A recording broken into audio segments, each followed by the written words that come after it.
Abram suas Bíblias em Lucas, capítulo 9, versos 57 até o versículo 62. Eu vou trabalhar um tema hoje que se chama discípulos. Todos abriram?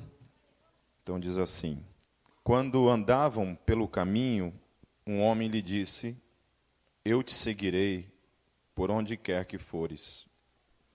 Jesus respondeu: As raposas têm suas tocas e as aves do céu têm seus ninhos, mas o Filho do Homem não tem onde repousar a cabeça. A outro disse: Siga-me. Mas o homem respondeu: Deixa-me ir primeiro sepultar meu pai. Jesus lhe disse: Deixe que os mortos sepultem os seus próprios mortos. Você, porém, vá e proclame o reino de Deus. Ainda outro disse: Vou seguir-te, Senhor, mas deixa-me primeiro voltar e me despedir da minha família. Jesus respondeu: Ninguém que põe a mão no arado e olha para trás é apto para o reino de Deus. Vamos orar mais uma vez? Feche seus olhos. Santo Deus, aquilo que nós iremos tratar nessa noite, Senhor, pode mudar nossas vidas, Senhor. Mudar a forma como nós vivenciamos o nosso dia a dia, a nossa fé, o nosso caminhar, as nossas relações, a forma como nós conduzimos todos os nossos movimentos, escolhas, pensamentos nesse mundo, Senhor. Por isso eu clamo diante do Senhor que a Tua palavra gere em cada um de nós a transformação que somente ela, por meio do Teu Espírito, pode gerar. Em Teu nome, Jesus, que eu oro e eu te agradeço. Amém. Muitas coisas que a gente, como parte da fé cristã no mundo todo, nós infelizmente temos herdado muitas distorções acerca de um evangelho genuíno, puro, simples e bíblico. E uma das coisas que nós perdemos nesse caminho todo é o conceito de discípulo. Qual a implicação dessa palavra, o que ela significa de verdade na nossa vida e o significado principalmente daquilo que a Bíblia revela acerca dela, dessa palavra. Então a gente ouve falar muito acerca de salvação, por exemplo, né? E de pregar o Evangelho. O Evangelho é esse Evangelho da salvação, quando nós lemos lá em Marcos 16, aquele que crer e for batizado, esse será salvo. E a gente reduz a fé cristã, muitas vezes, a essa questão da salvação, como se o Evangelho tratasse unicamente apenas da salvação. Mas Mateus, ele trabalha um conceito um pouco diferente acerca disso. Quando ele fala assim: ide por todo o mundo e façam discípulos. Façam discípulos. Então, qual que é a implicação desse fazer discípulos, que não é somente uma questão de levar o Evangelho e esse Evangelho gerar uma mudança na vida da pessoa e levar essa pessoa, então, à entrega, e essa entrega, então, levar essa pessoa a ser um salvo em Cristo Jesus. Mas não apenas a questão da salvação, mas também essa questão, então, do discipulado, é muito importante a gente ter em mente do que se trata. Porque, às vezes, nós mesmos podemos estar parados nesse meio termo apenas do Evangelho, que é a parte do somos salvos, né? Creio nisso, creio que sou uma pessoa salva em Cristo Jesus. Creio isso por vários fatores na minha teologia. Mas a questão do discipulado, a questão do discípulo, eu sou realmente um discípulo de Jesus Cristo? Então, olhando para esse texto hoje, para aquilo que a gente vai trabalhar hoje, essa é uma pergunta difícil de responder quando a gente olha para a igreja brasileira. Nós somos uma igreja de salvos e não discípulos, ou somos uma igreja de salvos também composta de discípulos? Porque quando a gente olha para a vida de discípulo, o que significa o discípulo, a implicação de ser um discípulo de Jesus Cristo, isso denota algumas coisas na vida, que não é o que a gente vê na igreja brasileira, em especial nos escândalos, na teologia e naquilo que a gente tem visto por todos os lados. Então, a tradução moderna dessa palavra discípulo se traduz como aluno. Aluno. Quando você traduz a palavra discípulo, aí em qualquer dicionário vai estar isso, aluno. Então, a gente tem muito esse conceito de aluno, visando um cara que fica sentado numa cadeira, sendo ensinado por um professor. Mas o conceito antigo de discípulo era aquele que moldava a sua vida ao do outro. Esse era o conceito de discípulo na Grécia Antiga. Não era somente um conceito de conhecimento, então, de um aluno sentado numa cadeira, aprendendo algo de seus professores. Era um aprendizado na vida, no caminhar junto, no caráter que ele imitava daquele a quem ele escolhia para seguir. Mas daí nós temos o conceito bíblico de discípulo, no Antigo Testamento, na palavra mesaref, que significa servo, e não aluno, mas servo.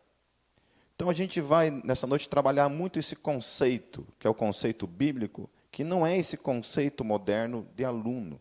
Muitas vezes eu também pensei assim, que discípulo era um aluno, era um cara que aprendia com o outro. Mas não. No conceito bíblico, a palavra discípulo, no Antigo Testamento, significa servo. Então, por exemplo, Josué era discípulo de Moisés. Mas quando você lê na Bíblia, a Bíblia fala que Josué era servo de Moisés. Eliseu era discípulo de Elias. E quando você lê na Bíblia, diz que Eliseu era servo de Elias. Gease era discípulo de Eliseu, e a Bíblia diz que Gease era servo de Eliseu. Baruque era discípulo de Jeremias, mas a Bíblia diz que Baruque era servo de Jeremias. No Novo Testamento, a palavra hebraica para discípulo já traz um outro conceito, uma palavra diferente, que é uma palavra que alguns de vocês até conhecem por causa de algumas bandas de metalcore. Talmidim, ou talmid, que também significa a mesma coisa, servo. Talmidim significa servo. Talmidim, a tradução é discípulo, que significa servo. Talmidim, os talmidins, quando eles eram chamados para aprender a dirigir a totalidade de sua existência humana em direção à vontade de Deus. Eu vou repetir. Talmidim era um chamado para aprender a dirigir a totalidade, não apenas algumas áreas, não apenas algumas porcentagens da nossa vida, não apenas aquilo que a gente acha que deve ou não deve, mas a sua totalidade da sua existência humana em direção à vontade de Deus. Era uma submissão absoluta à vontade de Deus para com a sua vida. Aí no grego, nós temos uma outra palavra, que é a tradução, então, de talmidim para o grego, que significa, que é mateites. No grego, a palavra usada para discípulo é mateites, e ela aparece 264 vezes no Novo Testamento. Então, a palavra muito importante no Novo Testamento é a palavra mateites. E o seu significado é exatamente o mesmo: servo. Então, todas as vezes que a palavra discípulo aparece nas Escrituras, você pode traduzi-la numa boa como servo. Jesus e os seus servos caminhavam. Ele tinha 12 servos que caminhavam mais intimamente com ele, e havia outros servos que estavam ao seu derredor. Paulo fala que Jesus, depois de ressurreto, ele aparece vivo para mais de 500 discípulos. ou 500 servos, que foram testemunhas oculares da sua ressurreição. E esse foi o grande movimento que desencadeou no maior movimento de transformação da história, que é a igreja. Quando eu estou falando de igreja, eu estou falando desses servos. Não estou falando da religião, necessariamente, da instituição, mas desses que eram considerados os servos de Jesus Cristo. Mateitês não se resume, então, ao conhecimento apenas, e sim à devoção absoluta para o didaskalos, que é mestre. Esses homens são chamados para deixarem tudo, para viverem uma vida de serviço, de servidão absoluta ao seu grande mestre. É ou não é um pouco diferente daquilo que a gente tem ouvido por aí? Onde Deus inverteu os papéis. Onde Deus é tipo o Papai Noel, né, que fica sentado numa cadeirinha e a gente faz um monte de pedidos para ele, e ele, na verdade, é o nosso grande servo. É o Deus que existe para fazer nossas vontades, para nos enriquecer, para nos abençoar, para nos dar uma vida feliz, felicidade. É um conceito de felicidade atrás do outro. Satisfazer, Deus existe para satisfazer o coração insatisfeito do ser humano. Mas a Bíblia está nos ensinando o contrário disso. Que o nosso chamado é para satisfazer esse coração divino que nos ama e que tem planos para a nossa vida. E nós então devemos nos submeter a esse senhorio, a essa vontade que é a vontade de Deus para a minha vida e para a tua vida. Então diga para si mesmo: eu sou um servo de Jesus Cristo. Amém. Eu sou um servo de Jesus Cristo. Eu existo para servi-lo, para servir ao nome dele. Essa semana me mandaram um documentário chamado O Mal Entre Nós. É um documentário falando acerca das bandas cristãs e o que os não cristãos pensam acerca das bandas de heavy metal que se intitulam, e que não se intitulam, na verdade, né, mas é intitulado como bandas de white metal. E eu achei assim, interessante a forma como esses caras definiam a fé cristã e essa proposta dessas bandas ditas de white metal. Né? Primeira coisa que eu achei interessante é que a impressão que se tem é que a gente está roubando a cultura de alguém. Né? Dá a impressão assim que eu sou um cara que estava dentro da igreja, ouvindo irmãs Falavinha, diante do trono, de um dia eu decidi que eu vou ouvir metal, que eu vou deixar meu cabelo crescer, e é isso que aconteceu na minha vida. Mas não foi isso que aconteceu na minha vida. Não foi isso que aconteceu na maioria das pessoas que eu conheço, que hoje são cristãos e são roqueiros, de modo geral. Eu estava lá. Com meus 12 anos de idade, eu estava lá. Tendo conhecimento das bandas na época, amando aquilo, vivenciei isso na minha vida como cultura, e estava fora da igreja, não tinha nada a ver com o evangelho. E Deus me resgatou daquele meio, da minha vida de pecado. E aí eu vim para Cristo. Só que a minha cultura permaneceu. Mas a minha vida, o meu caráter, a minha alma foi transformada pelo poder do amor de Deus na minha vida. Então eu não estou roubando cultura de ninguém. Do contrário, Deus redimiu a minha cultura. Quando eu tinha 12 anos, minha mãe dizia: quando você chegar nos 15 anos, você vai parar com isso. Eu cheguei nos 15, ela falava: com 18 anos você vai parar com isso. 18 anos, bom, com 24, que é a idade duvidosa, né? Você vai parar com isso. Não, com 30 anos, com 35, com 40. Eu tenho 43 anos de idade. 45 vai parar, quem sabe. Então, a gente não está aqui roubando a cultura de ninguém.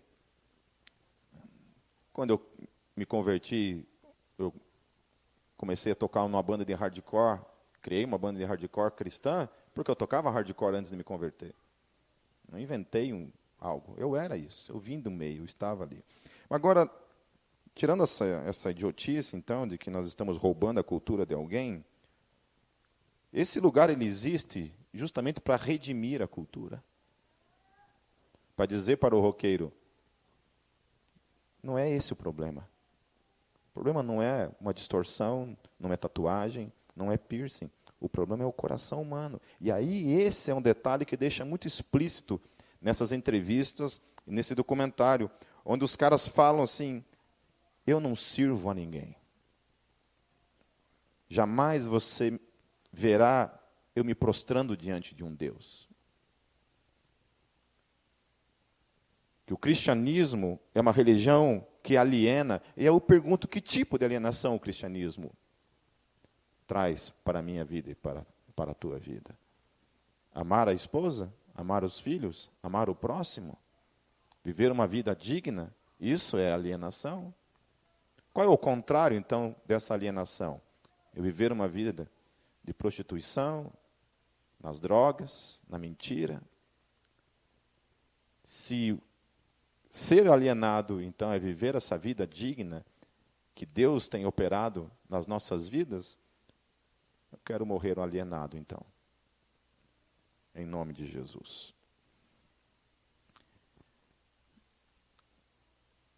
Por esse conceito, então, de que eles eram chamados para servir o rei, só tinha um jeito de servir o rei. Só tinha um jeito de servir Jesus. Por isso o texto lá, ele diz assim, lá no versículo 57, ele diz assim, quando andavam pelo caminho. Só era possível ser discípulo, ser servo, se andava junto. Para eles servirem Jesus, eles precisavam caminhar juntos com Ele, o tempo todo, para servi-lo. Para aprender os seus ensinos, para aprender as coisas que Ele falava, que Ele ensinava acerca de Deus, o caráter de Deus, acerca de salvação, acerca de vida eterna, acerca da conduta diária. Mas eles estavam ali, servindo o nome dEle. O tempo todo, vivendo essa vida de servos da vontade dEle, quando eles obedecem ao chamado dEle, largam tudo para trás, para viverem as suas vidas agora em serviço a Ele, ao seu Mestre, Jesus de Nazaré. O homem que desafiou aqueles homens, que nos desafiou e tem desafiado a humanidade a segui-lo, a servi-lo, como Deus, como Senhor. O chamado ao discipulado não tinha nenhuma conotação, então, de apenas conhecimento, como muitos de nós, às vezes, pensamos que se resume. Conhecer Deus não é uma questão apenas de conhecimento abstrato, teórico. Conhecer a Deus é uma experiência real, viva, que eu e você podemos experimentar de verdade na vida, no dia a dia, no milagre. Sexta-feira, na vigília, eu fiquei impactado ali, não estava muito bem, fiquei no meu cantinho ali, mas fui impactado pelos testemunhos aqui. Tanta gente, que a gente às vezes nem sabe o que Deus já fez na vida dessas pessoas. Desde um abuso, cada vez mais eu estou assustado, eu fico assustado com o número de pessoas abusadas quando criança. É impressionante. Eu não sei se Deus reuniu todos os abusados numa igreja só,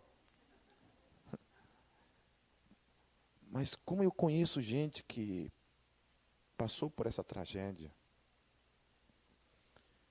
Agora, sabe qual é o maior milagre nisso tudo?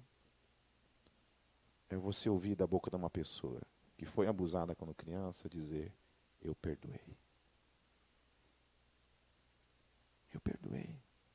Essa é talvez a grande alienação, entre aspas, que a fé cristã proporciona para mim e para você. A graça de perdoar. Aquilo que diante do mundo é imperdoável. Mas que o amor de Deus em mim e em você, a graça dele, te leva a fazer. Isso não tem outra palavra a não ser milagre. Isso é um milagre. É um milagre. Você perdoar o imperdoável. Você dizer que aquele que deveria te amar te trouxe uma ferida, mas ainda assim você perdoa. Então foi tremendo isso, e espero que tenham outras vigílias e outros testemunhos como a gente teve na sexta-feira. Então não era apenas um conhecimento teórico, mas tinha sim uma total encarnação no estilo de vida de servo e devoção para com o seu mestre. Essa palavra devoção, fidelidade para com o seu mestre, isso é muito profundo e muito verdadeiro. É muito profundo e verdadeiro. Isso aqui não é uma coisa que a gente tem o direito de ignorar e ocultar do Evangelho. Não é uma coisa que a gente negocia, que a gente diz somente a parte que nos interessa. Isso aqui é uma coisa que a gente precisa ter na nossa vida encarnado. O conceito de quem nós somos diante do Rei dos Reis. Servos, discípulos, uma geração de talmidins. Amém? Uma geração de talmidins. Por isso que para servi-lo, eles deveriam estar dispostos a dormir ao relento, porque as raposas tinham os seus covis, os pássaros tinham os seus abrigos, os seus ninhos, onde eles podiam se esconder, se abrigar, mas o texto diz que o Filho do Homem não tinha isso. Mas os servos dele estavam dispostos então a passar por todas as dificuldades da vida para servi-lo. O chamado do servo não é para o conforto. O chamado do servo não é para ser servido, mas é para servir. É para enfrentar todas as dificuldades que o mundo proporciona para continuar até o fim servindo ao seu mestre. Até o fim. Servindo ao seu mestre. Por isso que quando a gente vê na vida de Paulo, né? Paulo chega no final da sua vida, ele fala, eu aprendi a passar frio, fome, nudez. E em tudo isso, eu sou mais do que vitorioso. Paulo viveu a sua vida como servo absoluto do seu mestre. Foi preso, decapitado e até o fim serviu o seu mestre. Todos eles morreram vivendo a implicação do que é ser discípulo de Jesus Cristo. Ser discípulo de Jesus Cristo é isso. É um chamado ao serviço. E aí quando eu olho para uma igreja que negocia esse absoluto, onde nós colocamos os nossos interesses acima dos interesses do nosso mestre, é questionável a nossa vida como discípulo. Nós temos que questionar até onde nós de fato podemos ser chamados de discípulo de Jesus Cristo, de talmidim. Ou nós somos apenas uma geração de salvos? Porque uma pessoa que é salva, ela não tem nenhuma outra implicação, talvez. Deus me tirou lá de uma situação que eu estava morrendo, me salvou e pronto. Valeu. Obrigado. Agora o talmidim não. Ele é salvo para viver uma vida de serviço agora àquele que o salvou. Ele o serve em gratidão. Ele o serve porque ele o ama. Ele o serve porque ele o ama. acima de tudo.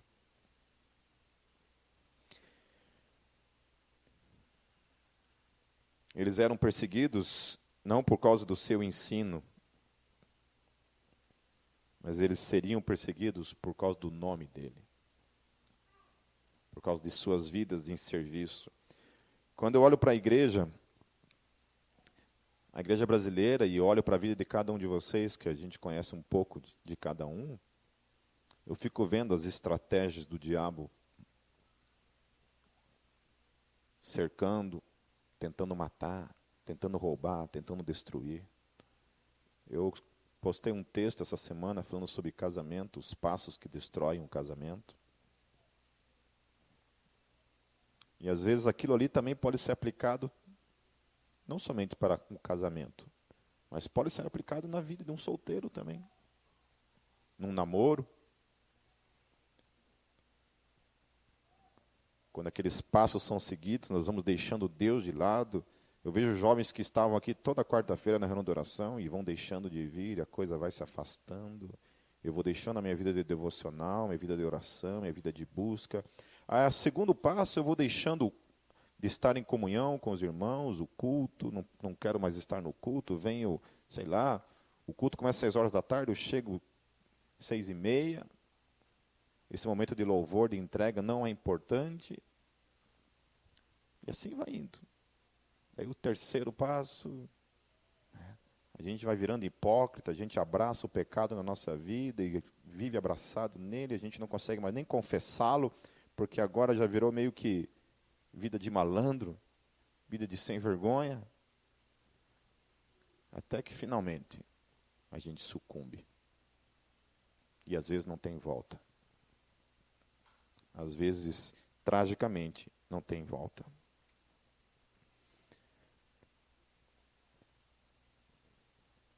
Lá em Mateus, abram suas Bíblias em Mateus 28, 19 a 20.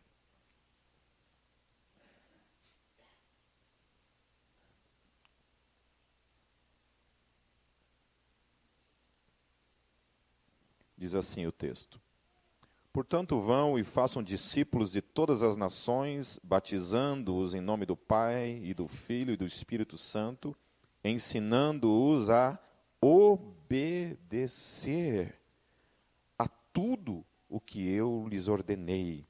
E eu estarei sempre com vocês até o fim dos tempos. Há 3 verdades ensinadas nesse texto. Primeiro, é que o nosso id é para ir e fazer mais servos. É isso que está dizendo. Vão e façam discípulos. Qual o significado da palavra discípulo? Servos.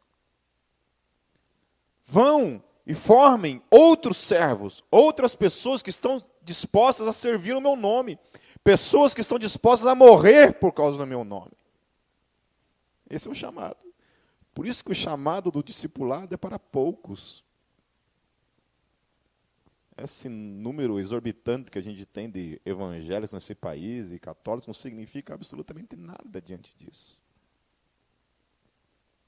Se essa grande massa não é uma massa composta de servos do reino, de pessoas que estão dispostas realmente a darem suas vidas para o grande rei. A segunda coisa que esse texto ensina-os a obedecer. Ensina-os a obedecer. Obedecer a quem? Ao mestre. Obedecer ao ensino do mestre. E aí quando a gente olha de novo para essa grande massa, a gente não vê isso acontecendo. Porque como pode um país composto de quase 90% de cristãos nominais ser o que é? Não tem sentido o Brasil ser um país de 90% de cristãos. É mentirosa essa realidade. Isso não é verdade. Obviamente que eu não sei dizer a porcentagem. Somente o mestre sabe quem realmente é servo dele e quem não é. E a terceira realidade nesse texto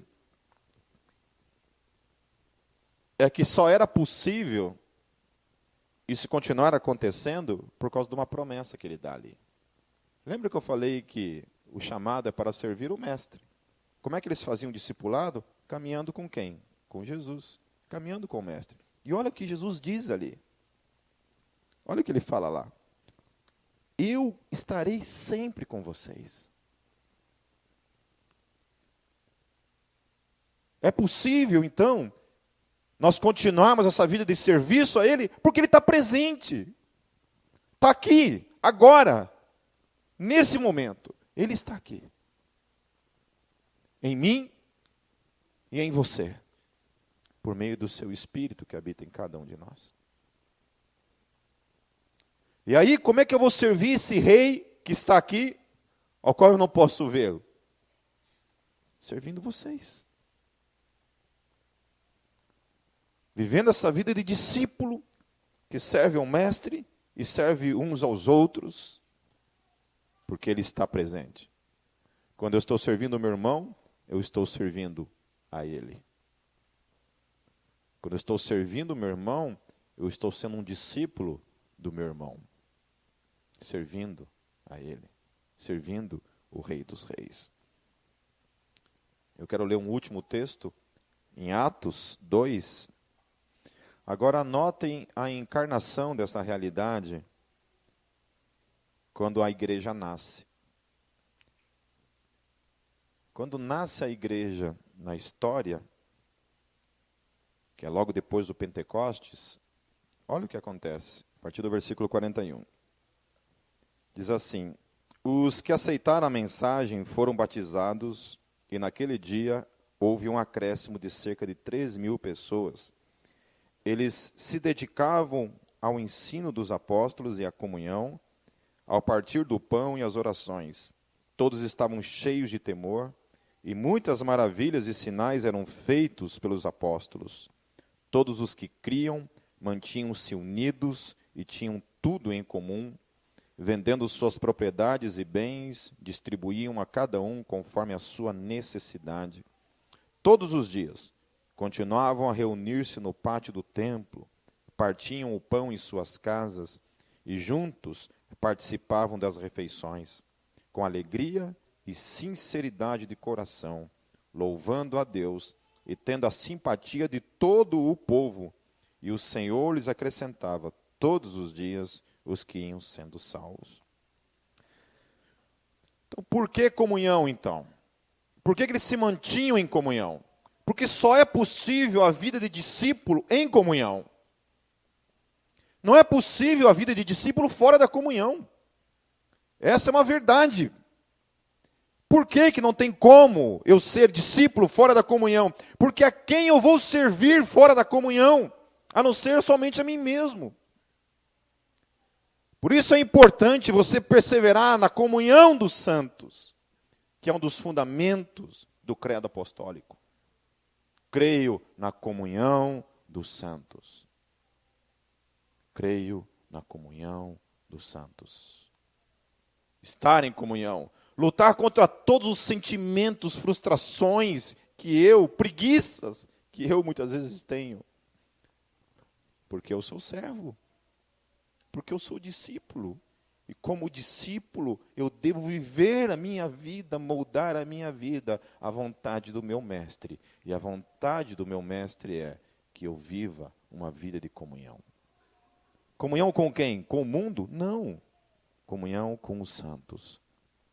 Aonde os santos se reúnem, aonde eles estão, eu tenho que estar.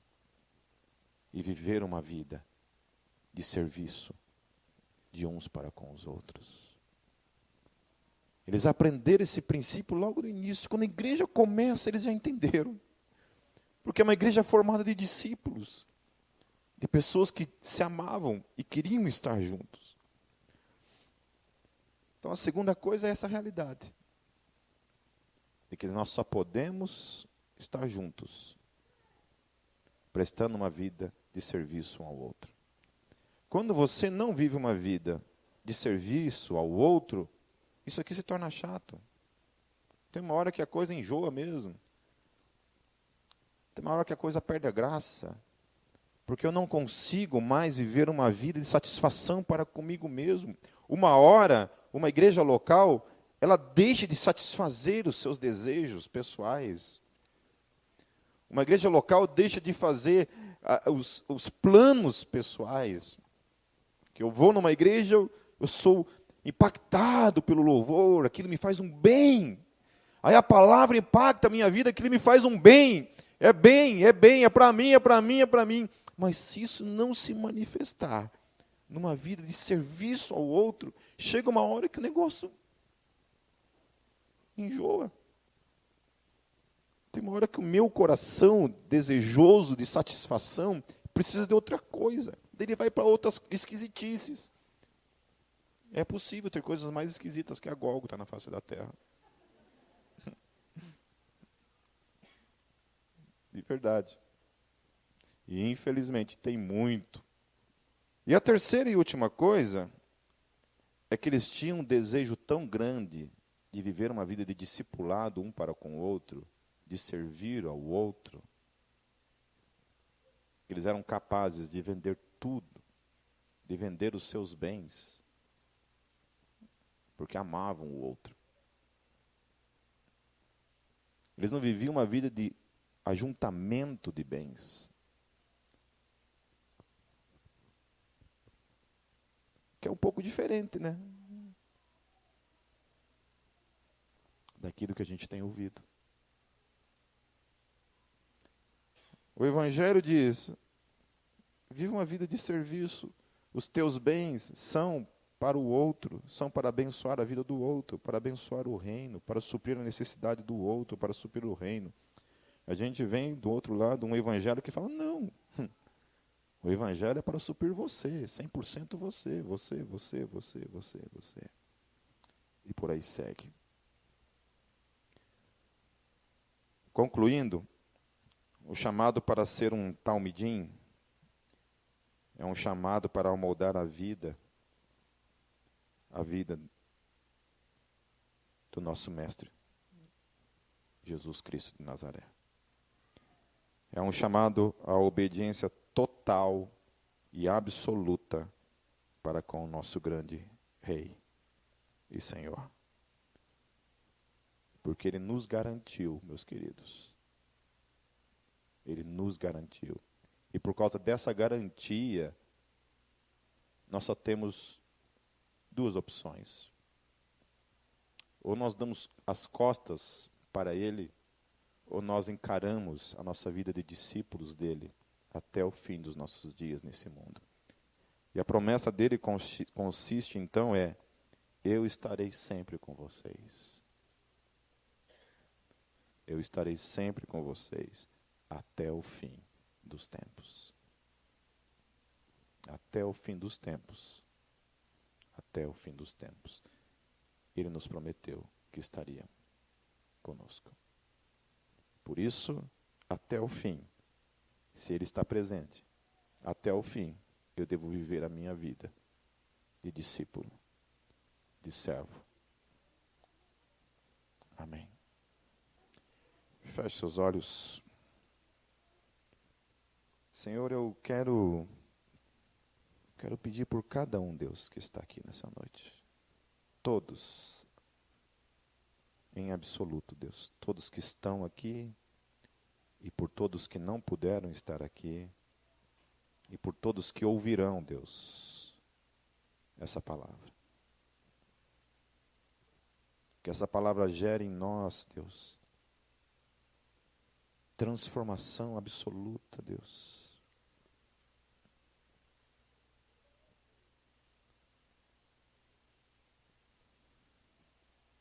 Queremos ser, Senhor Jesus, homens e mulheres, mulheres e homens, Senhor, discípulos, discípulos do Teu nome, Teus discípulos, Senhor, Teus servos até o fim. Porque o Senhor está no nosso meio, o Senhor está presente na vida de cada um de nós. Até o fim, o Senhor estará. E o nosso chamado, Senhor, é esse. É o chamado à comunhão, porque só na comunhão é possível vivermos uma vida de discípulos, Senhor. Senhor, nós somos tão falhos, tão egoístas, tão descompromissados, Deus, com essa realidade. Somos tão enganados pela mentira, Deus, que é contada por Satanás todos os dias nos nossos ouvidos. Somos tão covardes, Deus, mesquinhos, tão indiferentes, quando deixamos tantas coisas nos impedirem de te servir como deveríamos, quando deixamos os problemas, os vales, as dificuldades, o sofrimento. Tua palavra diz, Deus, que aquele que coloca a mão no arado e olha para trás, não está apto para o teu reino. Deus, nós não queremos ser, Deus, os talmidins que colocaram a mão no arado e olharam para trás. Deus, tem misericórdia de nós, Senhor Jesus. Nos ajude a ir até o fim, Senhor, porque o Senhor está conosco até o fim. Não permita que a gente abandone, Deus, o nosso chamado em serviço ao teu reino, em serviço ao teu nome, em serviço uns para com os outros. Tem misericórdia de nós, Senhor Jesus. Tem misericórdia de nós, Senhor Jesus. Tem misericórdia de nós. Em teu nome, Jesus.